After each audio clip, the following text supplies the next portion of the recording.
Bonjour, voici un enregistrement qui date du 21 octobre de l'année 2007 où il était question de l'importance de prendre un temps d'arrêt. Bonne écoute.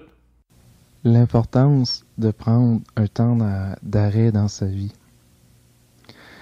Hier soir, j'allais au club vidéo. Je voulais louer des films.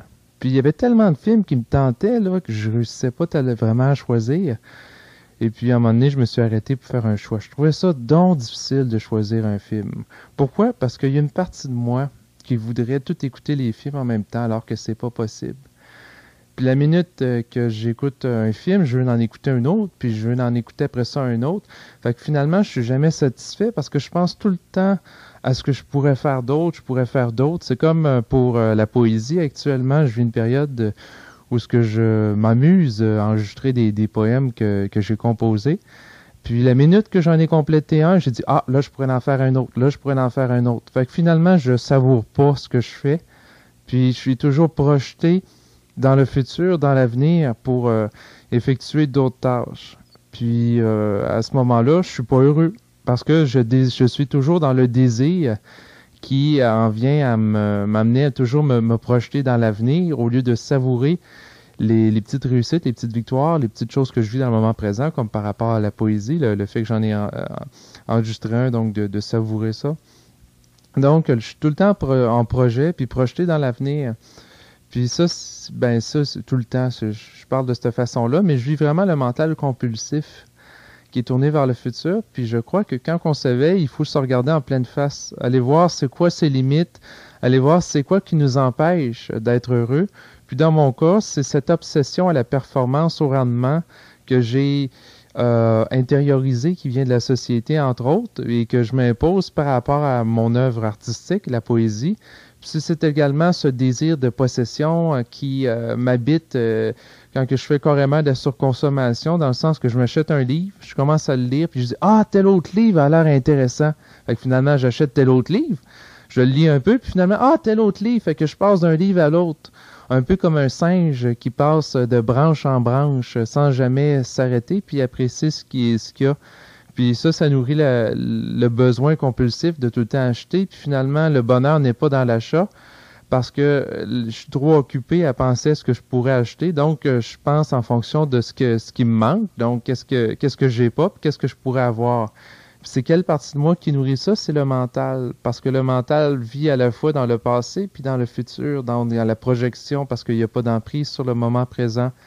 Et puis, ce comportement-là que j'ai observé chez moi, en faisant de l'introspection, en prenant un temps d'arrêt, comme je le fais avec vous en vous parlant au micro, eh bien, à ce moment-là, ça m'a permis de voir plus clair dans ce qui m'arrive. Puis pourquoi j'ai tout le temps le même pattern de comportement qui me donne pas un sentiment de plénitude. Parce que moi, je me dis, si je vis un processus d'éveil, c'est pour être plus heureux, donc être plus lumineux, être plus joyeux, me sentir plus bien, vivre plus de vitalité. Alors, ce désir compulsif que je vis me fait entrave à ce souhait de vivre dans un état de satisfaction intérieure et ne pas penser qu'en fonction du manque. L'autre fois, je discutais avec mon frère, puis là, il dit ah, je pourrais planter telle fleur. Au lieu d'apprécier la fleur qu'il venait planter, il pensait tout de suite en fonction du manque. Donc, qu'est-ce qui manquerait pour améliorer encore? C'est comme là, on avait des lumières qui allument le soir à l'arrière de chez moi. Donc, c'est très beau, là. Mais on en a quelques-unes. Finalement, ah, on pourrait en ajouter une autre là, une autre là. Fait que finalement, on n'est jamais satisfait. Puis là, il doit être sans doute en train de penser, mon frère, parce que celui qui fait l'aménagement extérieur, ces choses-là, à qu'est-ce qu'il pourrait ajouter d'autre pour améliorer. Donc, c'est ce côté perfectionniste qui nous pousse. Oui, c'est bien de se dépasser, de toujours embellir les choses, mais de l'autre côté, si on est tout le temps dans cette mentalité-là, dans cette activité effrénée du mental, on ne savoure pas qu'est-ce qu'il y a maintenant. Puis à quelque part, on est toujours frustré parce qu'il y a toujours matière à embellir. C'est infini, car on est des êtres infinis, fait que les choses qu'on peut faire sont infinies à quelque part. Quand que je parle d'être, je parle en fonction de notre être profond. Là, je parle pas nécessairement de notre personne physique. Et puis tout ça m'a amené à reprendre contact avec l'enseignement du bouddhisme qui enseigne, là, je suis en train de prendre contact à travers du livre de Mathieu Ricard que je lis à temps perdu depuis quelques semaines, qui enseigne à ne pas nourrir ce désir compulsif qui nous empêche d'être heureux, qui fait qu'on fait plus de la même chose. Donc, quand on achète un livre, on n'est pas satisfait, on en veut un autre. Quand on a l'autre livre, on en veut encore un autre. Donc, on fait tout le temps plus de la même chose qui nous empêche d'atteindre l'état de plénitude, l'état de bonheur.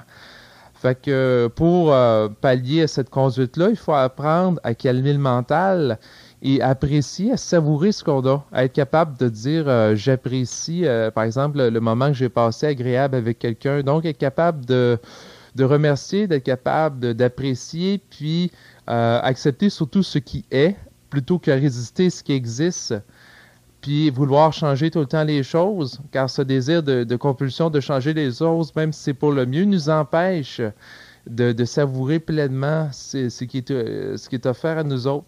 Puis je fais cet enseignement-là, c'est sûr que c'est dans mon cas, parce que j'ai ressenti le besoin intérieur de réajuster ma conduite en faisant preuve d'autocritique à mon égard, parce que moi je me dis, si on s'éveille, il faut être capable de se regarder en pleine face, puis d'oser de se confronter dans sa conduite, puis voir quelles sont les entraves qui concrètement dans notre vie nous empêchent d'atteindre un sentiment de bonheur. Parce que moi je me dis, je veux améliorer mon sort, puis je veux pas le détériorer. Puis encore là, dans le propos que je vous tiens, en m'auto-analysant de manière critique, analytique, je peux dire que c'est marqué par mon désir d'amélioration de soi. Puis ça me fait penser à la nature de deux enseignements spirituels que j'ai côtoyés au fil du temps. Celui du philosophe jovialiste André Moreau qui enseigne que, dans le fond, notre être, de par notre être profond, on bénéficie de toute l'autoréalisation dont on a besoin, puis de cette perspective-là, de vouloir tout le temps se dépasser, s'améliorer, progresser, c'est une fuite en avant. Donc, il dénonce le progrès comme étant une fuite en avant, puis un désir qui ne nous apportera jamais la plénitude, puis qui est hérité d'une vision du monde qui est évolutionniste, donc qui est centrée sur l'évolution, en la croyance que l'individu va évoluer en quelque chose de supérieur, qui va lui évoluer en quelque chose de davantage supérieur, etc. Donc une hiérarchie, c'est une pensée qui est pas mal en vogue dans notre société. Puis l'effet pervers de ça, c'est qu'on n'apprécie jamais ce qu'on est, puis on est toujours avec le désir de s'améliorer.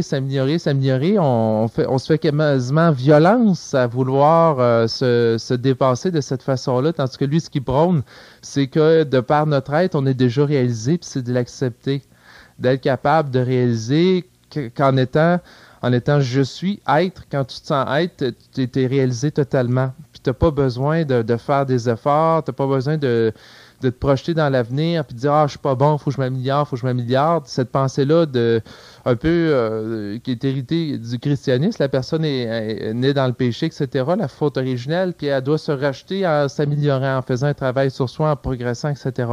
Lui, il dénonce ça, tandis que, bon, ça, c'est en opposition avec l'autre façon de penser qui dit qu'il faut progresser, il faut se développer, une vision du monde évolutionniste sur le plan spirituel, puis ça fait penser un peu à André Harvey qui dit que, dans le fond, les gens qui arrêtent d'avancer, qui arrêtent d'évoluer, c'est des gens qui restent fixes, un peu comme des blocs de béton qui n'avancent plus puis qui stagnent dans leur belle sagesse qu'ils croient avoir atteinte.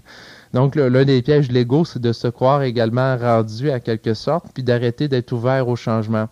Puis, à la suite de l'analyse de ces deux visions du monde-là, j'en crois qu'il faut être capable, oui, d'être ouvert au changement, mais tout en appréciant ce qui est, puis de ne pas vouloir changer pour changer, car c'est absurde. On voit ça au Québec avec la réforme sur le plan de l'éducation. Il y a un paquet de réformes, puis finalement, le système ne s'est pas nécessairement bien amélioré. Donc, le changement pour le changement, c'est pas quelque chose de souhaitable, parce qu'on est toujours en projection dans le futur, puis on n'accepte pas qu'est-ce qu'il y ait ici et maintenant. Alors, à la lumière de ces deux visions du monde, par rapport à l'importance d'évoluer ou pas, on peut débattre longtemps de la question, mais le but, c'était seulement soulever ces interrogations-là, puis de vous amener aussi à voir que, bon, quand on prend un arrêt, on peut conscientiser ces choses-là, puis recalibrer par soi la conduite à partir d'une observation critique de qui qu'on est. Donc, ça suppose qu'on est autocritique, comme je viens de le faire au micro en vous parlant. Puis ça me fait vous partager également la réflexion du fait que ce qu'on veut posséder en vient nous posséder. Comme je vous parlais de livres ou de films que je vais écouter, finalement, c'est ces biens-là qui étaient censés agrémenter ma vie en allant voir des films dans mes loisirs, etc. est venu me posséder que j'en venu dépendant puis être obsédé. Fait que là, je me suis dit, wow, il faut que je recalibre les choses. Puis à ce moment-là, qu'est-ce que je fais? Je prends un temps d'arrêt pour écouter la partie de moi qui est sage, qui vit dans le secret de mon cœur. Et sur cette petite réflexion, je vais vous laisser réfléchir à votre tour à ce qui pourrait être place à amélioration, que dis-je, à intégration dans votre vie. Au revoir.